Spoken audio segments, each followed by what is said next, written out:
Alhamdulillah ma syabbal huda wa haba. Assalamualaikum warahmatullahi wabarakatuh. A'udzubillah. Bismillah, alhamdulillah. Wassalatu wassalamu ala rasulillah wa ala alihi wa sahbihi wa mawalah, amma ba'd. Alhamdulillah, malam ini malam Selasa, sebagaimana biasanya diadakan kajian tafsir, dan insya Allah kita masih membahas surah Ar-Rum. Mudah-mudahan bahasan ini menjadi ilmu bagi kita, dan mudah-mudahan satu saat Al-Quran akan menjanjikan, yakni memberikan syafaat kepada kita. Amin. Sholawat dan salam kita khususkan ke pangkuan baginda beliau Rasulullah sallallahu alaihi wasallam. Mudah-mudahan kita semua selalu ada dalam syafaat beliau. Amin ya rabbal alamin. Bismillahirrahmanirrahim. Fa'ati, maka berikan olehmu ya Rasulullah, setelah tahu bahwa yang ngasih rezeki adalah Allah. Kan di ayat selanjutnya kan gitu ya, ayat sebelumnya. Awalam yarau annallaha yabsutur rizqa limai yasa. Jadi rezeki yang ada padamu itu kan pemberian dari Allah. Kalau sudah ada zal kurba, jangan lupa kau berikan kepada kurba itu kerabatmu, saudaramu, haqqahu, sebagai haknya. Jadi dulu di zaman jahiliyah ada satu tren, orang-orang kaya itu nggak peduli dengan keluarga. Jadi dia begitu royalnya ke orang lain, sementara ke keluarganya itu sangat pelit. Nah, Al-Quran membantah, jangan begitu. Keluargamu dulu.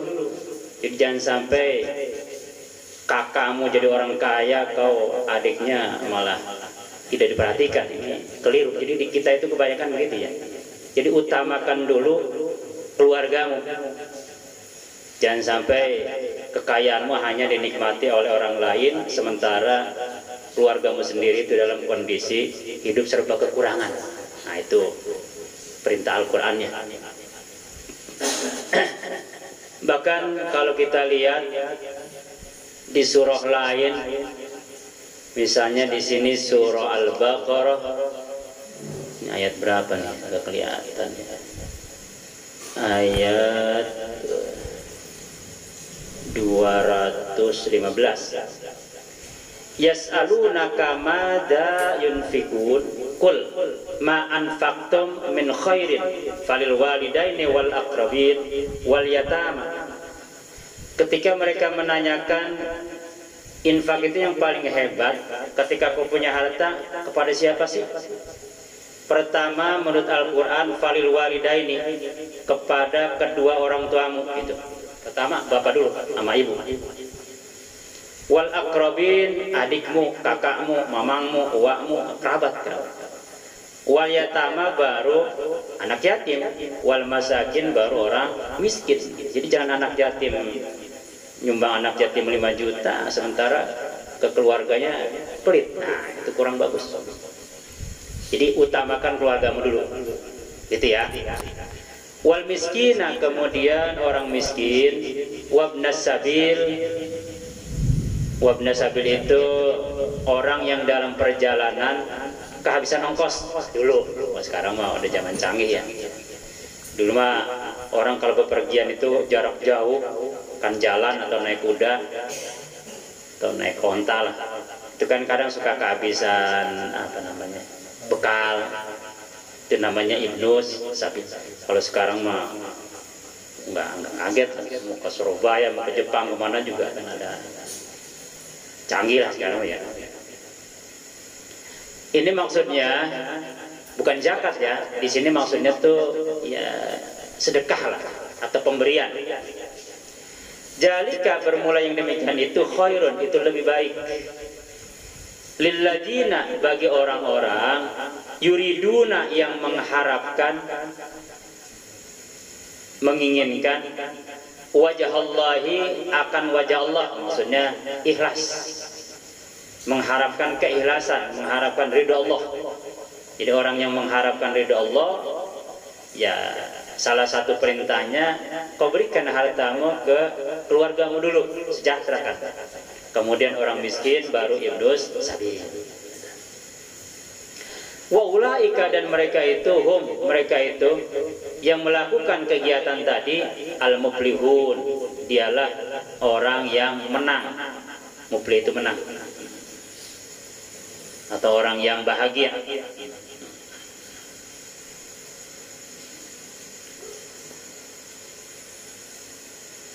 Wama, dan apa-apa ataitum yang kau berikan, kamu berikan, maaf, min dari riba.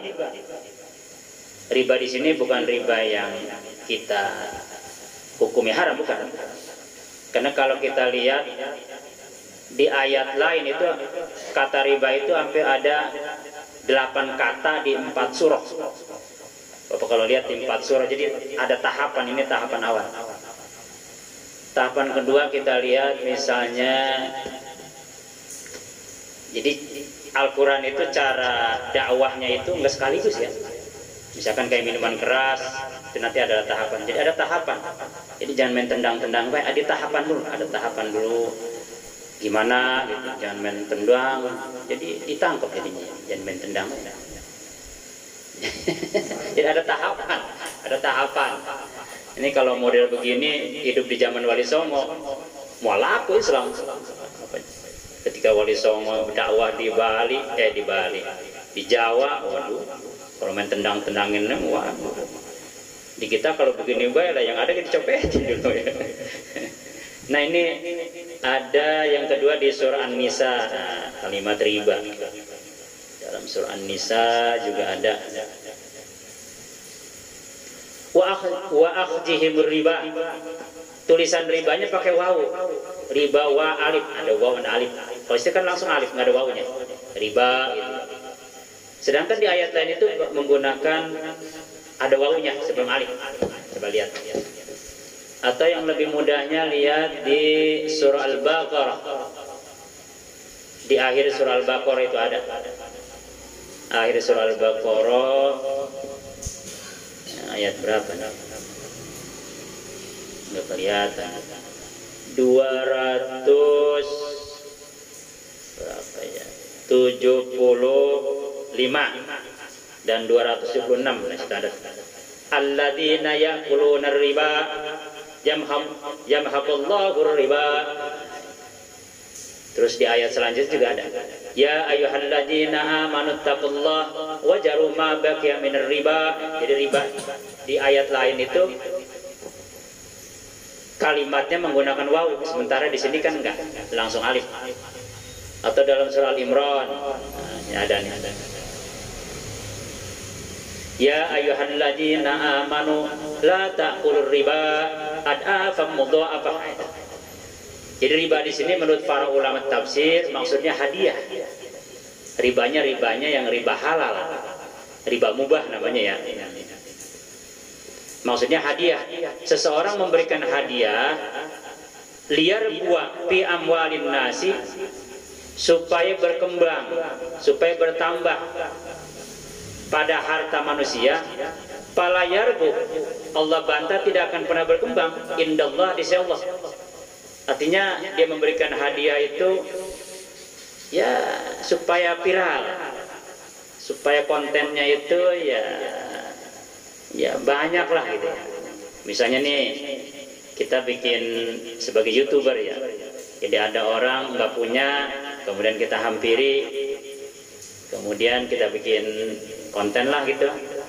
Ini Bapak sudah berapa lama ini? Oh saya kerja gini terus, lama-lama terus. Kita bantu misalkan 5 juta atau 10 juta kan viral tuh.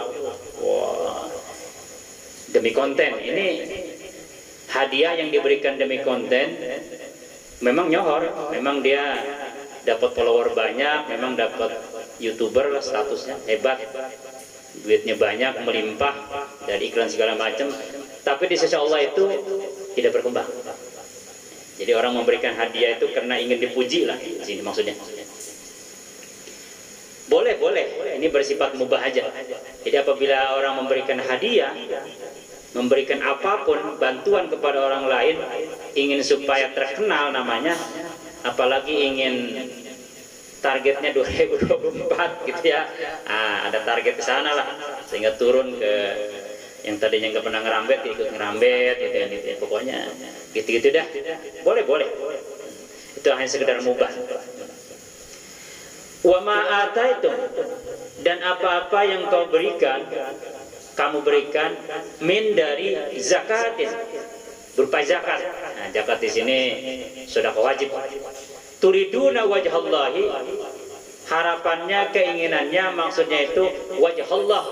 Wajah Allah itu wajah Allah, artinya kemurnian, karena kan wajah itu melambangkan keseluruhan tubuh. Orang walaupun tubuhnya nggak kelihatan, tapi kalau wajahnya ada di foto, kenal, oh ini wakil presiden nih, oh ini Pak Jokowi presidennya, ini bupati, karena ada foto, oh ini siapa gitu. Jadi dengan melihat wajah, maka tubuh yang lain itu nggak perlu ditunjukkan, tapi orang kenal. Sebaliknya, walaupun tubuhnya ditunjukkan, wajahnya nggak ada, nggak kenal. Siapa ini ya? Nggak kenal. Makanya wajah ini menyeluruh. Maksud di sini adalah ya ridhonya Allah gitu. Kayak ini wajjahtu wajhiyah, aku hadapkan wajahku, jatuh seluruh jiwaku kepada zatnya Allah. Bukan berarti wajah kita dihadapkan kepada wajah Allah. Nah, kalau zakat yang kita berikan kepada orang lain tujuannya karena Allah, faulaika, maka mereka yang memberikan zakat itu al-mudhifun, itu akan dilipat gandakan. Jadi kalau kita memberikan zakat, maka uang yang kita berikannya itu akan dilipat gandakan. Jadi orang kalau nggak zakat, ya apa ya, itu sesuatu yang kotor. Misalnya ini kita punya uang 1 juta, zakatnya itu kan zakat penghasilan, kalau 1 juta 2,5% kan 25.000. Nah, kita punya uang 1 juta nggak dizakatkan, maka yang 25.000 itu akan menjadi kotor, dan sisanya uang yang 975.000 itu semuanya akan kotor semua, akibat yang 25.000-nya itu tidak dikeluarkan. Nah, itu perumpamaan gitu dah. Jadi kalau zakat penghasilan kayak PNS gitu, atau misalkan orang yang punya gaji kayak karyawan atau siapapun yang bekerja di sebuah perusahaan atau di mana aja, sistem gaji itu kan namanya zakat profesi, itu 2,5%. Jadi kalau 4 juta zakatnya itu adalah 100.000. Gampang ya, murah. Misalkan ada karyawan UMK-nya 4 juta lebih, kemudian awal bulan segala macam, total sebulan itu misalnya 8 juta, maka zakatnya hanya 200.000 deh, kasih aja, keluarin, gampang deh. Allahu bermula Allah, alladzi zat, khalaqa, zat yang telah menciptakan kamu, maksudnya kita semua. Jadi kita diciptakan oleh Allah ke dunia ini. Summa, kemudian bukan hanya diciptakan, rozaqakum, dikasih rezeki. Itu rezekinya, kasih rezeki.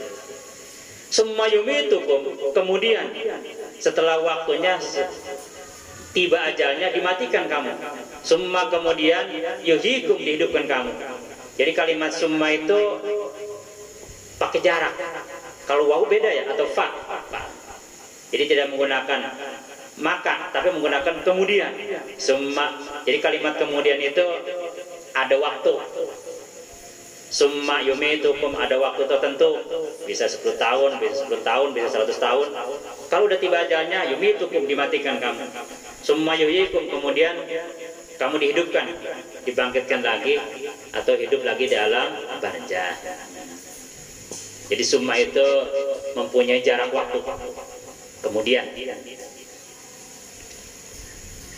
hal, nah ini pertanyaannya, apakah min dari surokaikum, sekutu-sekutu kamu, artinya orang-orang yang meyakini ada Tuhan selain Allah, atau orang yang meyakini Tuhannya bukan Allah. atau yang menyekutukan Allah. Apakah dari sekutu-sekutu kamu yang kamu yakini sebagai Tuhan mampu si yang diyakini Tuhan itu yaf'alu memperbuat, melakukan, menciptakan, menjalikum dari yang demikian itu, min syai'in dari sesuatu. Mampu nggak Tuhan kamu yang kamu anggap sebagai Tuhan? Pertama menciptakan, kemudian ngasih rezeki, kemudian mematikan, kemudian menghidupkan. Mampu nggak sih? Pertanyaannya itu. Ini namanya pertanyaan inkari, pertanyaan nggak perlu dijawab, tapi langsung menjebak. Dan yang ditanyanya kalau akalnya bekerja, pasti dia akan sadar untuk menghentakkan pertanyaan yang tidak perlu jawaban. Langsung yang ditanyanya paham kalau memang akalnya bekerja, dan dia akan sadar bahwa yang dilakukannya itu salah. Hal min syurakaikum may yaf'alu min dzalikum min syai'. Kamu punya sekutu yang kamu anggap sebagai Tuhan, mampu nggak memperbuat seperti yang dilakukan oleh Allah?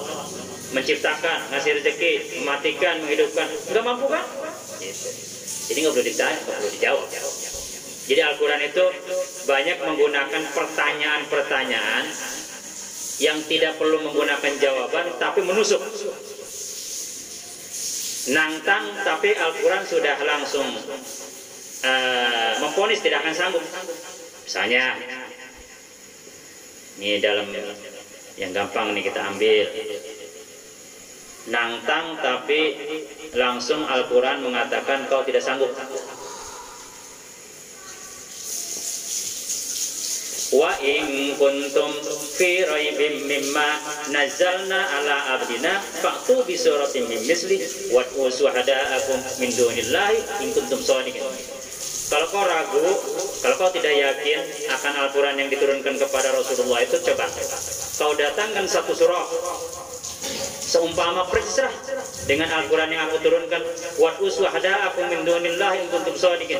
Kau panggil berbagai macam pakar, para ahli bahasa, kumpulkan semuanya untuk menandingi satu surah aja, jangan banyak-banyak. Surah yang paling pendek dah, kulhu. Ayo, aku tantang, kata Al-Quran. Tuh, jadi ya ditantang langsung digarisbawahi. Fa illam taf'alu. Kau tidak akan pernah mampu memperbuatnya. Jadi yang ngasih tantangan udah langsung garisbawahi. Udah mau mampu, udah percuma aja. Lam itu maksudnya sementara. Dilanjutkan lagi. Walan taf'alu. Lan itu selama-lamanya. Oh tadi mah lam. Lam taf'alu, mal mampu dah. Sementara ini, dan aku yakin walan taf'alu, kau tidak akan pernah mampu selama-lamanya, percuma. Jadi nantang sekaligus langsung memvonis. Wah, itu hebatnya Al-Quran. Atau misalnya kita kalau baca surah Wat-Tini, itu kan di akhir ayatnya ada satu pertanyaan yang langsung pertanyaan ini tidak boleh dijawab, tapi kita paham. Alaihissallahu bi'ahkamil hakimin. Bukankah Allah hakim yang akan nanti menegakkan keadilan, hakim dari berbagai macam hakim yang ada di dunia ini. Jadi yang pertama kali nanti disidang di hadapan Allah itu hakim.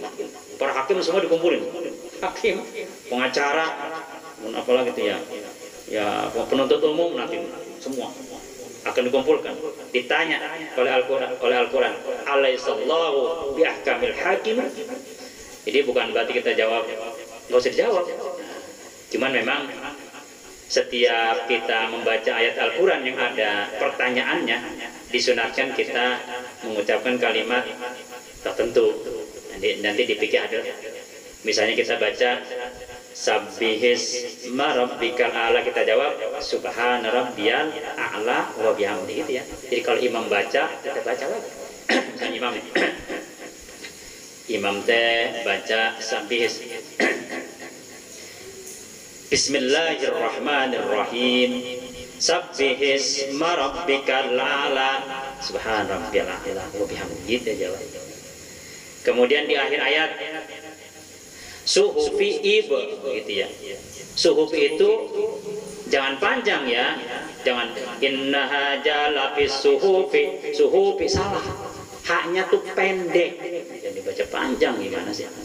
Jadi jangan sampai baca suhufi Coba ya kalau kita baca Quran, mohon maaf deh, bagi bapak-bapak, tolong perhatikan huruf demi huruf. Itu karena saya pernah sholat subuh berjamaah di sebuah tempat, itu seorang ustadz dia membaca, wallahualam mungkin apa saya nggak paham, gitu. Baca wadduha, luar biasa sih, suaranya bagus ya Pak. Dia bacanya begini, wadduha wallaili idza saja ma wadda'aka rabbuka wa ma qala. Saya kaget, apa saya nggak paham. Nah pas ulama bener tuh, walal akhiratu khairul laka minal ula, bener tuh pas ulanya mah. Mana yang di pertama saya kaget, apa saya yang nggak paham, kalau dia kan ustaz kori ongkong.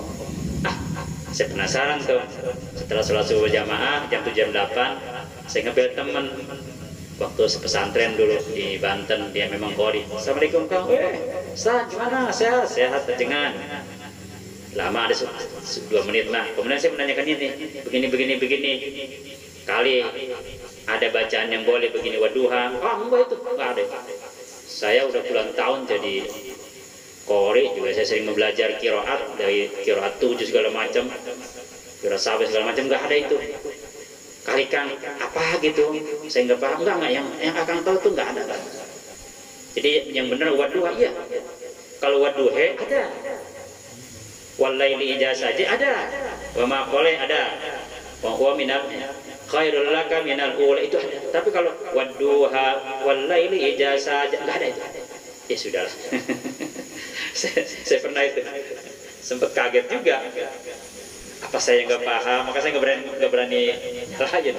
Nah misalnya baca suhufi Ibrahim wa Musa, kita jawab alaihis salam gitu. Alaihissallahu bi ahkamil hakimin bala wa ana ala dzalika minasyahidin. Tidak dalam kajian fikih ada. Jadi rupanya ngedengar Al-Quran itu ada ini ya Pak, apa sih ya, ada kayak jawabannya ada. Karena kan kalau orang membaca Al-Quran seolah-olah Allah lagi bicara, Allahnya lagi bicara gitu.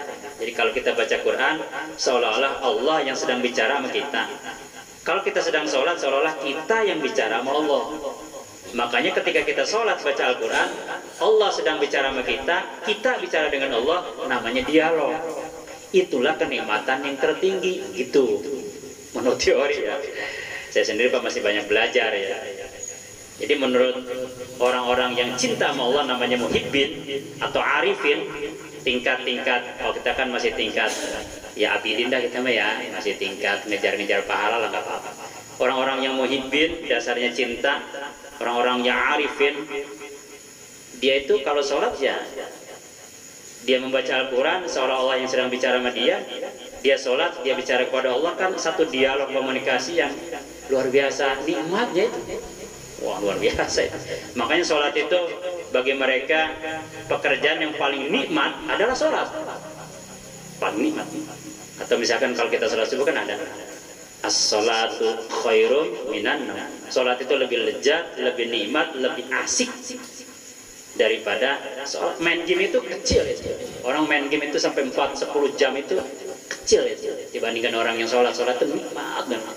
Kata yang muhibbin, kalau kata kita mah udah pengen udahan, wow, asal lama dikit ya, lama banget itu ya. Apalagi kita sholat udah kayak balapan baik. Jadi kalau imam belum sujud ya kita udah hubungin dia, orang mana nggak mau diri tegak, Allahu liman hamidah, mau begini begitu badannya tegaknya begitu. Jadi kalau imam belum sujud kita jangan langsung sujud nah.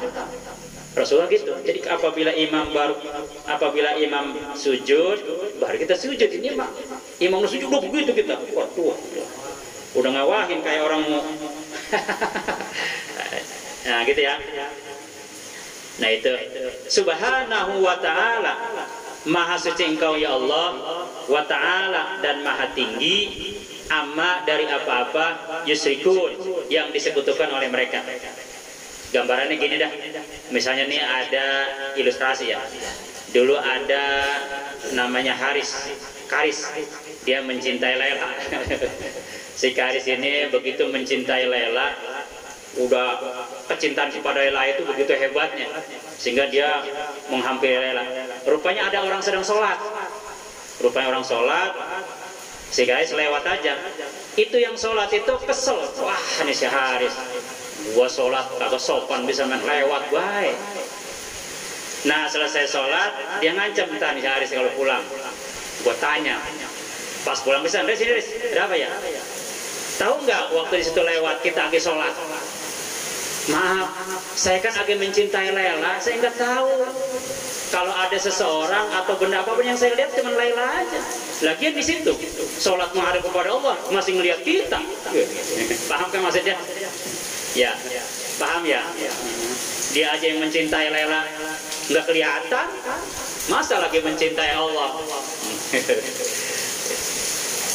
Itu dalam bahasa sufinya, laisa fil jannatil a'la, tidak ada surga yang paling tinggi illa al jannatul muhibbin wal arifin, kecuali surganya para arifin dan muhibbin. Waduh, ini kalau dibahas ketinggian. Sudah, jadi pokoknya mah kita mah yang penting mah sholat aja dah. Demikian sedikit mengenai masalah ayat yang tadi. Zaharul fasadu fil barri wal bahri wallahu a'lam bissawab. A'udzubillahi minasyaitonir rajim. Bismillahirrahmanirrahim. Alhamdulillahirabbil alamin. Allahumma shalli ala sayyidina Muhammadin wa ala ali sayyidina Muhammadin. Allahumma nawwir qulubana bi tilawatil Qur'an. Ya Allah, sinari hati kami dengan membaca Al-Qur'an. Wa zayyid akhlaqana bi jahil Qur'an. Ya Allah, hiasi akhlak kami dengan hiasan Al-Qur'an. Wa hassin a'malana bi zikril Quran. Ya Allah, baguskan amalan kami dengan menyebut Al-Quran. Wa bayyid wujuhana bi barakatil Quran. Ya Allah, putihkan wajah kami dengan keberkahan Al-Quran. Wa nawwir abdanana bi nuril Quran. Ya Allah, sinari badan kami dengan sinar Al-Quran. Wa najjina minan nari bi karamatil Quran. Ya Allah, selamatkan kami dari siksa api neraka dengan kemuliaan Al-Quran.